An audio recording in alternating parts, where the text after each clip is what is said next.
అన్నా నాకు దేవుని చిత్తము ఏంటో అర్థం కావట్లేదన్నా, ఎంత ప్రార్థన చేసినా దేవుని చిత్తం నాకు కన్ఫ్యూజింగ్గా ఉందంటే అట్లే ఉంటుంది తమ్మి. ముందు దేవుని చిత్తం అంటే అదే మార్కెట్లో వంకాయలు బెండకాయలు అనుకున్నావు. అది దేవుని చిత్తము నువ్వు గ్రహించాలంటే నీవు నీ స్వచిత్తాన్ని ముందు చంపుకోవాలి. స్వచిత్తమును చంపుకోకపోతే దేవుని చిత్తము ఆయన నీకు బయలుపరచడు,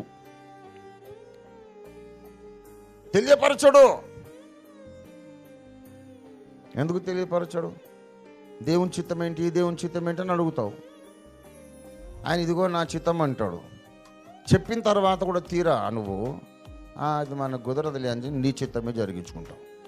అంటే దేవుడు ఏమన్నా మార్కెట్లో పిచ్చోడు అనుకున్నావు నువ్వు?